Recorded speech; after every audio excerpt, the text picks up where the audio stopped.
Obviously, you do a very dangerous job, one that is, to a lot of people, controversial right now. How does it feel to be working for ICE right now? Let's start with that. How does it feel to be working for the agency? So right now, I do want to convey that I've always been proud of my agency. I've always been proud of my service and the work that I do as a law enforcement officer, and specifically SRT operator, which is an acronym for Special Response Team. Um, for years, I guess, I want to say that I've been never been shy about what I do. I've been proud of my job. But now with the current climate and everybody seeming to want to attack us, um, you know, even my family's hesitant to say of what I do, what my career is, because they're afraid of any repercussions from their friends, any repercussions towards them on social media. I personally don't have social media, but my family does. So it's disheartening what's happening to our agency right now. So are you saying that in the past it was different, it was a different climate for you guys, that maybe under the Biden administration or even the first Trump administration, that it was different for you? So yes, in the past it was different. I was again never hesitant to say what I do. I'm always proud of my job. I've always been proud of it, of the service of me serving my country. I was also in the Navy in the past. I'm a proud United States citizen serving in every capacity. But now, like with this current climate, it is. You do pause a little bit, before you say anything regarding your agency, anywhere you go now.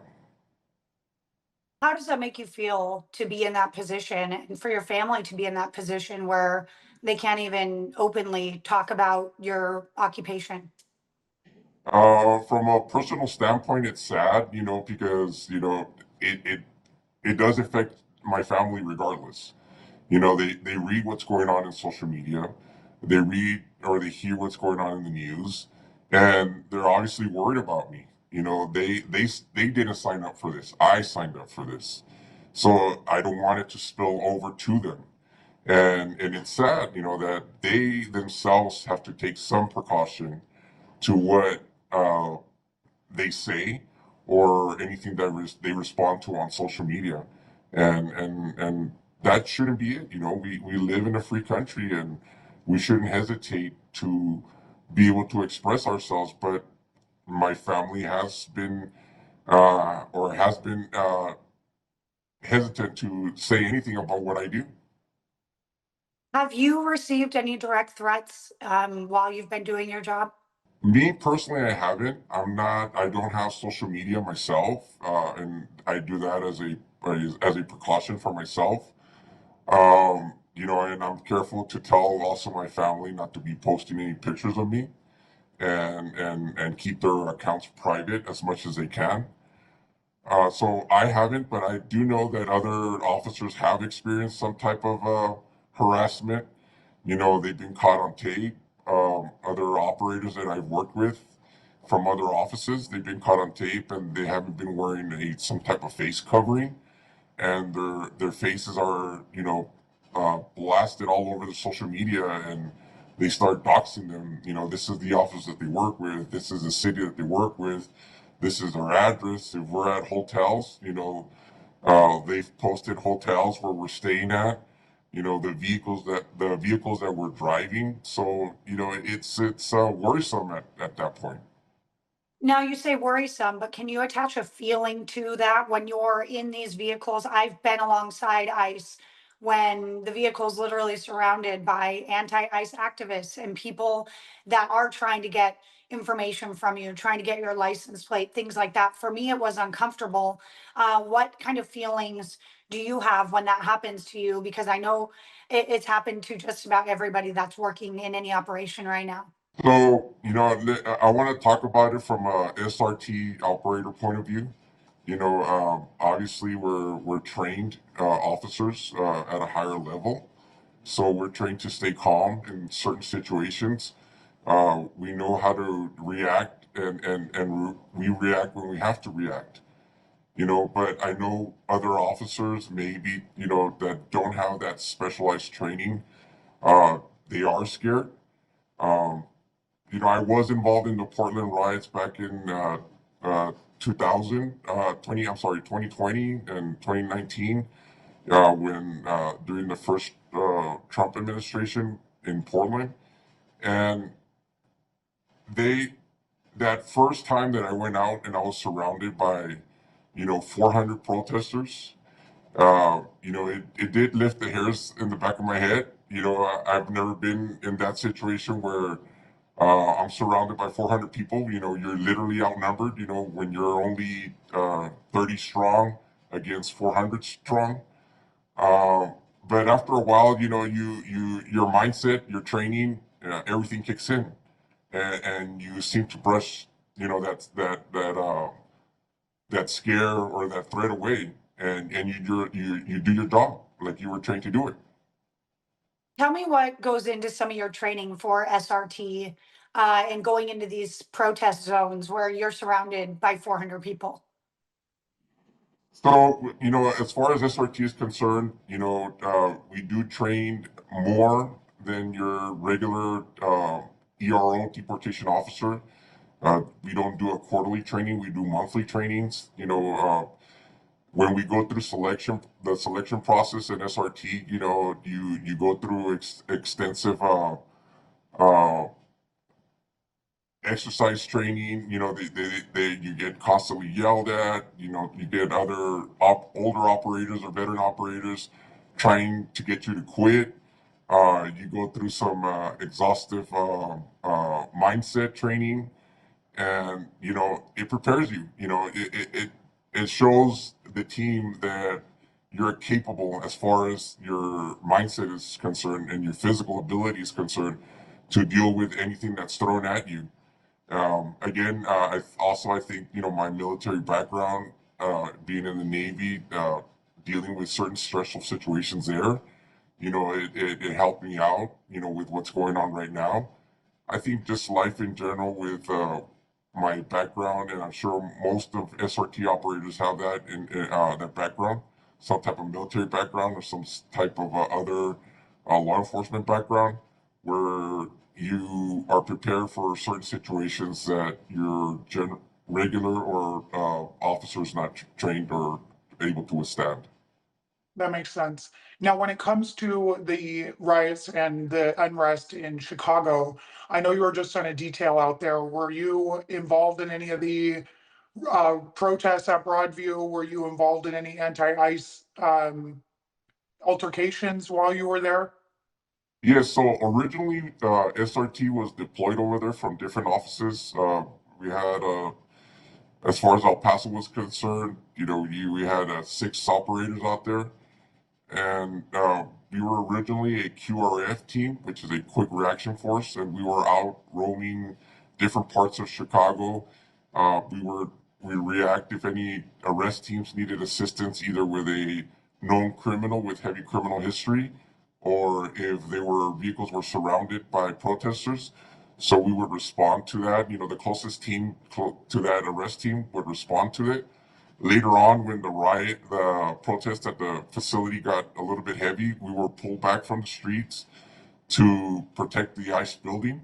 So yes, I was involved in the riots there, or the protest at the BSSA ICE building on Broadview. We did have some confrontation with the protesters. We did have to deploy CS gas. Again, these protesters, when you see them coming to the area to protest, in knee pads, certain padding, large shields, enough to cover their body, gas masks. At that point, or you realize at that point, that these are not going to be peaceful protests. They're going to come to agitate and somewhat combat us, and deter us from doing our job. And again, before the fence was put up in Broadview, the protesters had access to the sidewalk, or were able to block the sally port or the gate where the vehicles were coming in to drop off. They were impeding the vehicles. They were standing in front of them. They were hitting the vehicles with rocks. They were hitting the vehicles with their fists or any objects that they had in their hands. And at that point, we would step out and do crowd control. And again, we are doing our job. We were doing what we were trained to do. We were doing crowd control, pushing the crowd back. I personally don't like to get hands on. Again, it's a safety issue for everybody, once you go hands on, but we have to do our job. And our job is to protect other officers. Our job is to protect the public in general. And our job is to protect the building.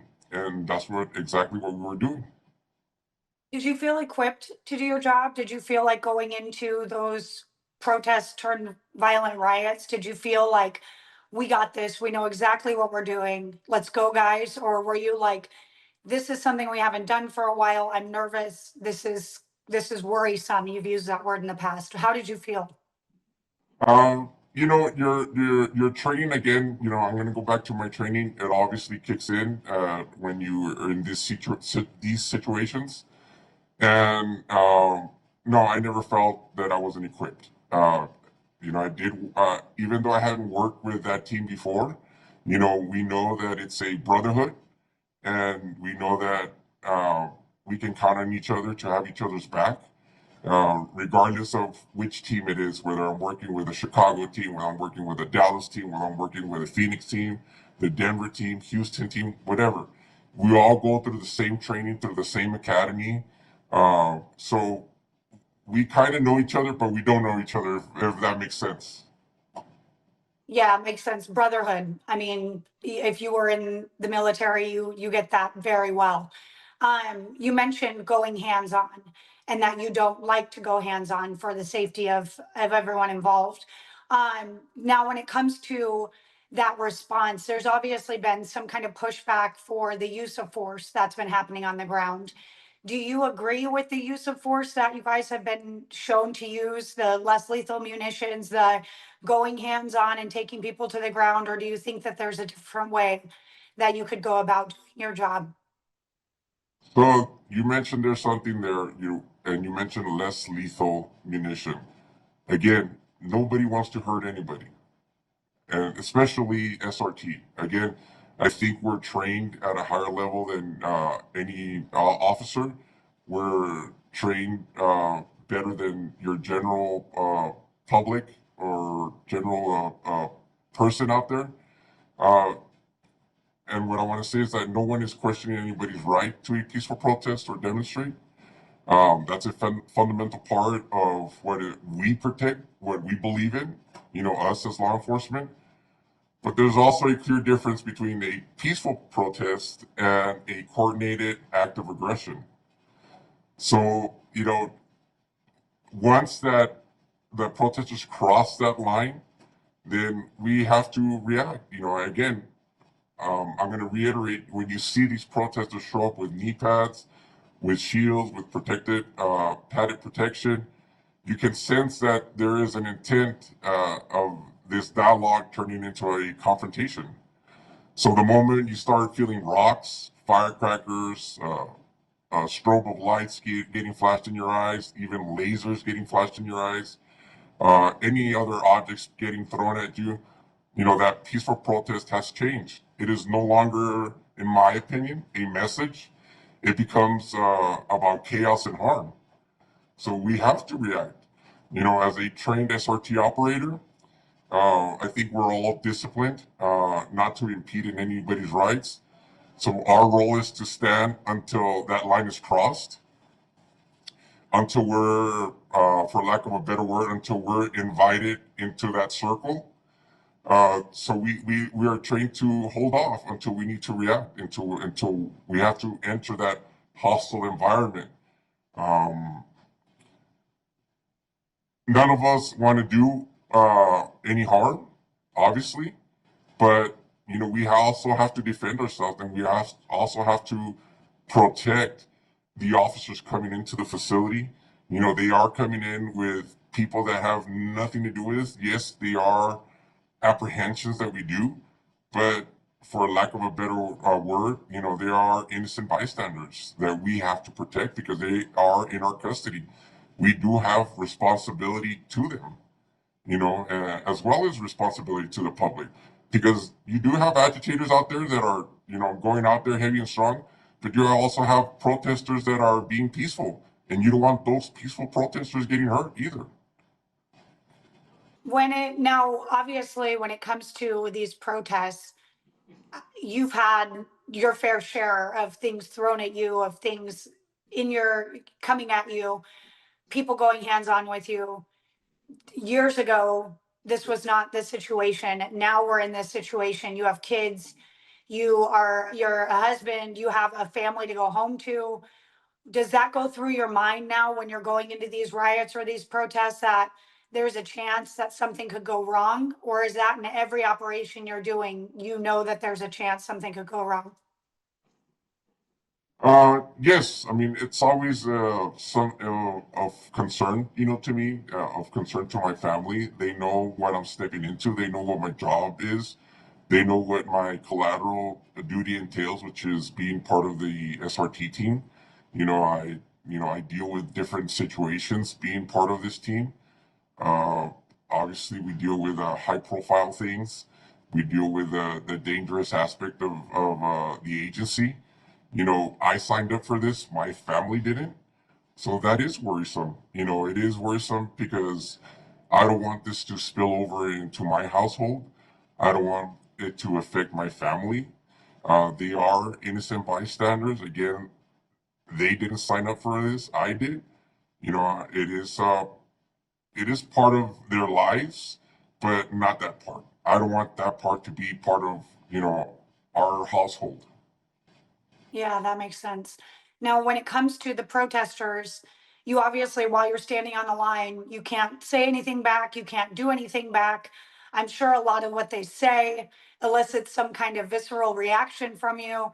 So, if you could say one thing to the protesters who are shouting at you, shame and quit your job and save your soul, you're not on the line right now. You could talk to a protester. What would you say to them right now? I would tell them that we are enforcing the laws that, the legislative put out, that our government officials, elected officials put out. I am not doing anything illegal. I'm enforcing what I've been sworn to enforce, to protect, which is part of our Constitution. And obviously, nobody wants to. I understand that people are get worried about their loved ones getting apprehended. But if there is a violation of the law, we have to respond to that. And I just want to tell any protester that just like any other law enforcement officer, whether it's a state law enforcement officer, local law enforcement officer, which is a city PD, I am doing my job just like they are. If they arrest somebody for a traffic ticket, they are in violation of the law. I am doing the same thing. I am not doing anything illegal. I that's for the example as when we were defending or protecting Broadview, we weren't stepping out there just to agitate or harass anybody. The only time we would step out there is when protesters were impeding the vehicles. We were out there to protect our officers, to protect the public in general, and protect those that we had in our custody. They are our responsibility. Again, we weren't just stepping out there just to step out there and get into confrontations. We would only step out to protect those coming into the facility. Now, obviously, you've seen some of the backlash. You said that your family has social media. What would you say to those anti-ICE activists who are saying that you're kidnapping people based on skin color? Well, I can tell you that that's false. I'm a Hispanic male. I live in a predominantly Hispanic population where I live at. We're 80% the population here.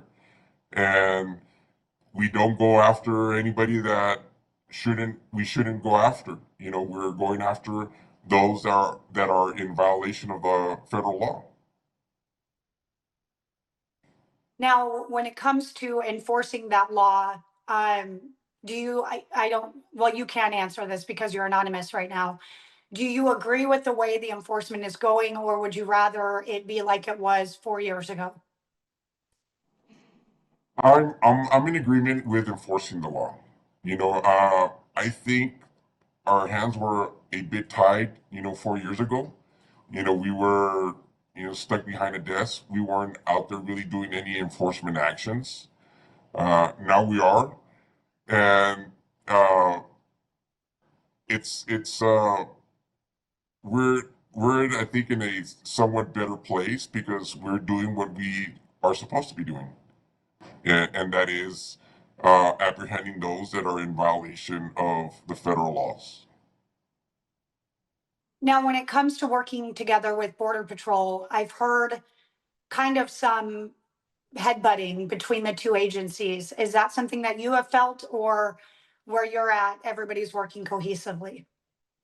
Where I'm at here at home, we're all working. Again, this is I think a different environment. It's unique where I live at. All the law enforcement agencies are being, cooperating with each other. We do monthly and quarterly meetings as far as the intel aspect with the all the three-letter agencies here at locally. We seem to be getting along. We're sharing information with each other. If we need anything from one another, we all collaborate here specifically. Um, I'm not sure what's going on in Chicago. I didn't deal with Border Patrol in Chicago. I was strictly, again, attached to the SRT teams and ERO personnel while I was there in Chicago. So I didn't collaborate with them over there while I was there in Chicago. But here locally, there is no issue with the agencies, all the three-letter agencies cooperating with each other. Thank you for your answer on that one. Now, when it comes to your longevity with the agency, after going through the Portland riots, after going through what you went through in Chicago, have you ever considered stepping away from your role or doing something different? No, again, I'm proud of my job. But I am hesitant to share what I do. Now because of the current climate. But I've always been proud of what I do. I've always been. I've never felt uh, unprotected or unsafe. Again, because of the brotherhood that I have here at home with my SRT brothers, with the ERO brothers and sisters that are here, and I've never felt unsafe. I do feel safe. I do feel like I want to keep going in my job. I do want to make a difference in my job. I I've never said this, or I kind of have said this to other people, but my dream is to end up in headquarters one day, and hopefully I can make a bigger difference if I'm ever up there. So my job is to keep going, keep protecting those that are here locally, and if I'm deployed anywhere, keep protecting those when I'm abroad. I also do overseas missions, and my job is to again keep everybody safe. And what my training has taught me is keep going, never give up. Well, we appreciate your service, sir. Thank you for continuing to do that and to serve your fellow Americans. Anything that I didn't ask you that you want to share about any of the missions that you've been on recently or anything you've experienced? The only thing that I want to share, I guess, in closing is that again, what really worries me isn't my job, but it's my family. My wife and kids see what's happening out there, and they worry I might get hurt just for doing my job. But I also want to emphasize that as an SRT operator, I'm proud to be part of a strong brotherhood that always looks out for each other. Uh, None of us want any confrontation. We want peaceful outcomes to everything. And at the end of the day, I'm just a husband. I'm a dad. I'm a son. I'm a brother. and I want to do what's right. I want to serve with respect and make it back home, to the people that mean something to me. Make it back home to, my loved ones.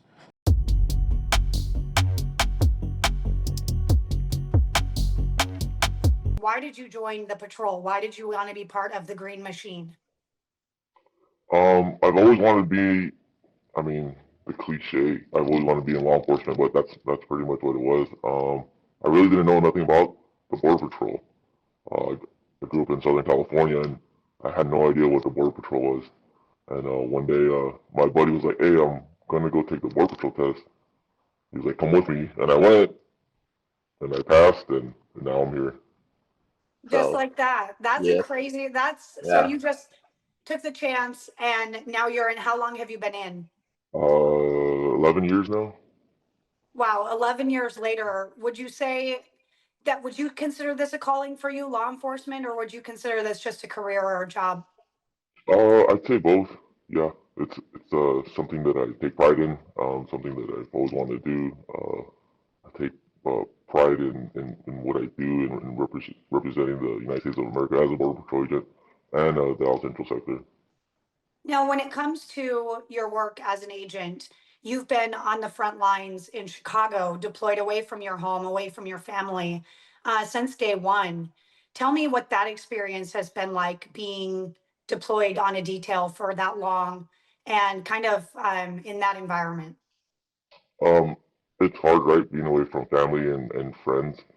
But what I can say is that every one of us that is here, we are here by choice. Like everyone wants to be here. Everyone wants to be a part of this mission. Um, it's hard, but we make the best of it. When it comes to the mission, obviously the immigration enforcement is a huge reason why you guys are there. But part of your job has been essentially combating anti-ICE activists, even though you're border patrol, everyone's ICE right now, right? How has that been? What has that dynamic been like for you? Going toe to toe with these protesters, being doxxed, having people circle your vehicles. I've seen just a fraction of it. What is it like for you on the ground there? It's been interesting, right? The doxing is a big thing that we're dealing with now with technology and how advanced everything that is is and can be on the computer. You have everything at your fingertips. Someone can take a picture of you and they can find a way to get all your information, not just for you personally, but your family, right? I believe everyone, the reason why we cover our face is not only for our protection, but it's for our family's protection, right? We don't want our family members or our friends getting harassed, getting death threats, all because someone thought it was a good idea to take our picture and post it on the internet, on social media, without knowing the repercussions that could cause. So that's one of the biggest things that honestly one of the biggest threats that we face is that, right? Because we want to keep our family safe at the end of the day. Um, that's kind of what the biggest thing is. As far as the protesters go, it's been very interesting dealing with the different types of protesters and just the different things that they say. I want to say a majority of them, they kind of don't have a grasp on why they're there. Some of them don't even have an understanding of why we're here or what we're doing. It's kind of interesting dynamic there. What would you say to the protesters if you could sit down and talk to them? If you could explain or tell them what you're doing there and that you're just doing your job, what would you say to them? So, I mean, the protesters that we have uh, uh, taken into custody, we we have sat them down, or while they're there waiting to be in that process, and we actually talk to them like normal human beings, and we try to see if there's like a level of understanding.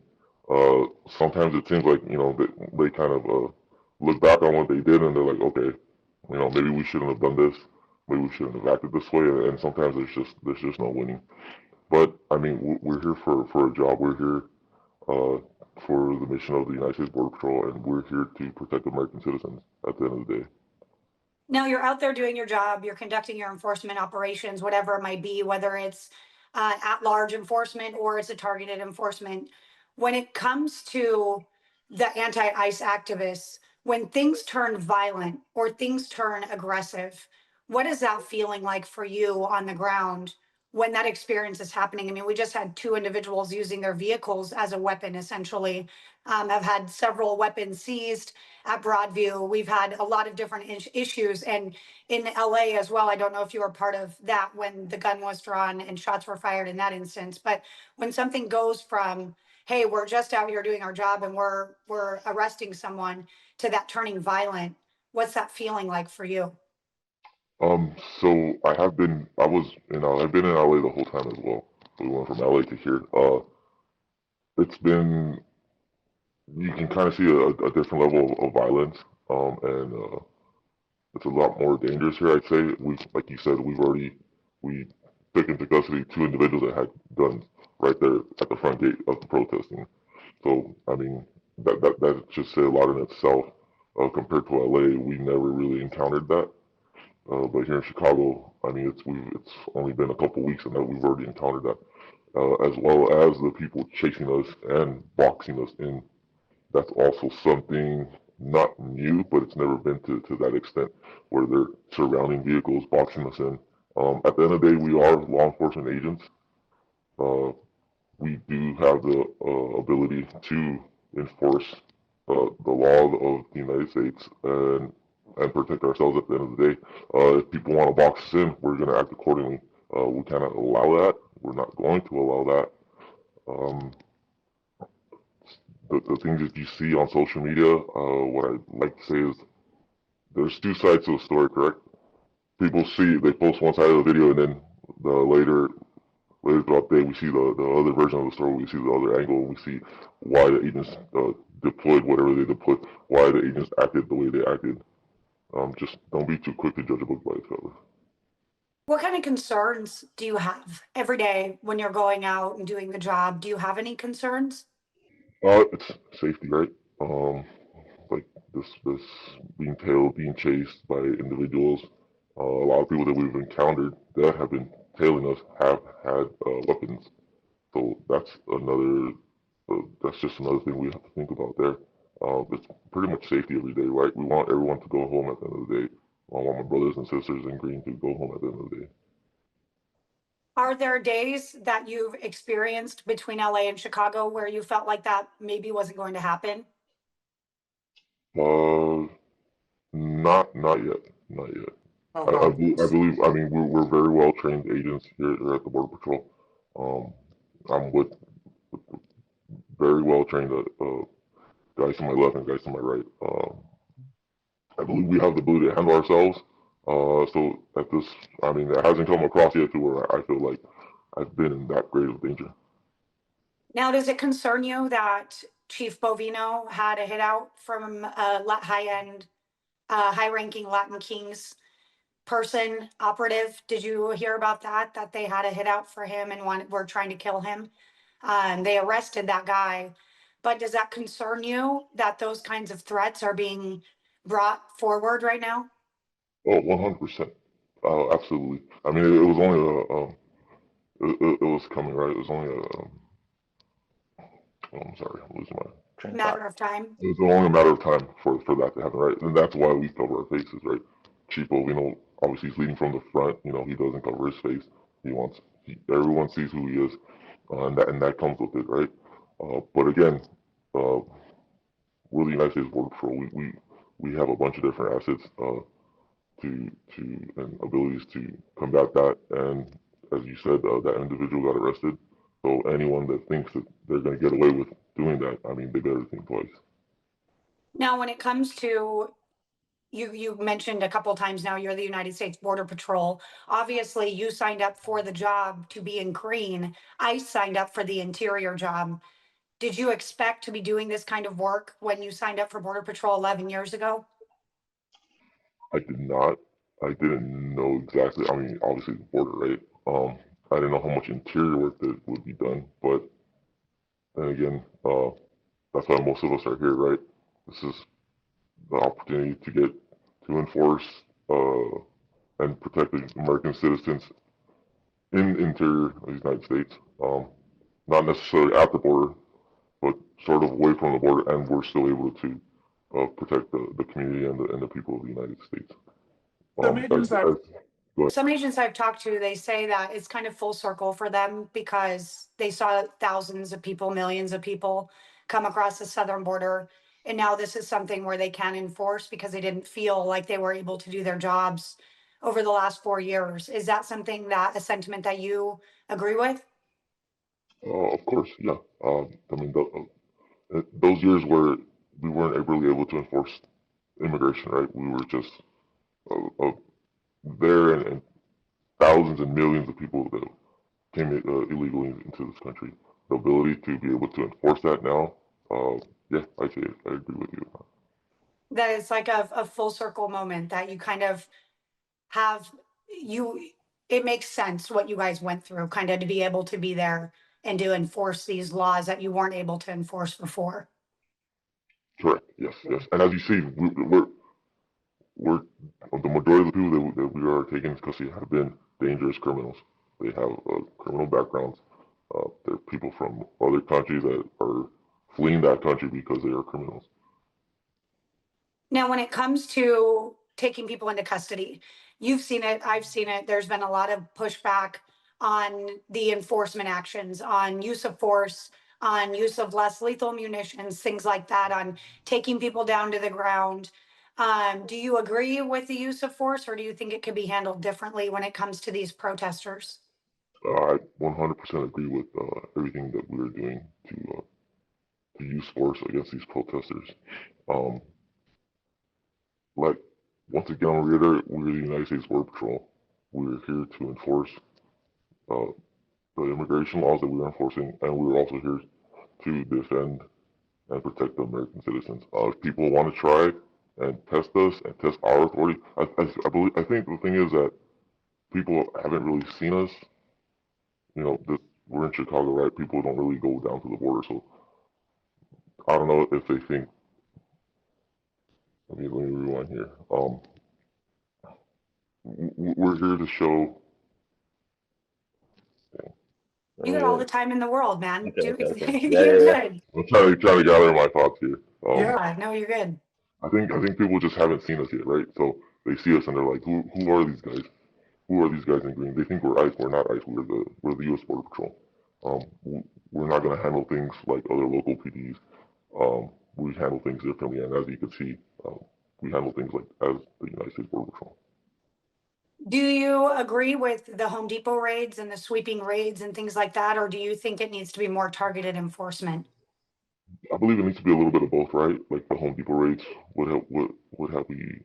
Uh, what has come of that, right? There's been a bunch of criminal aliens that we have apprehended in those raids, and also we need to do a lot more targeting, right? There's a lot more individuals that we have as targets that we can be going after too as well. Mm-hmm. Are you ever scared?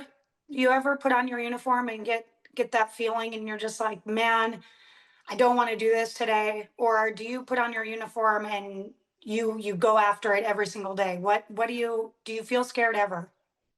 Uh, yeah, there's times where you feel scared, right? There's times where you know that there's weapons out there, just like those protests. You know that these are guns out there. We have intel that there's people out there with weapons. I mean, who wouldn't be scared, right? The possibility of getting shot.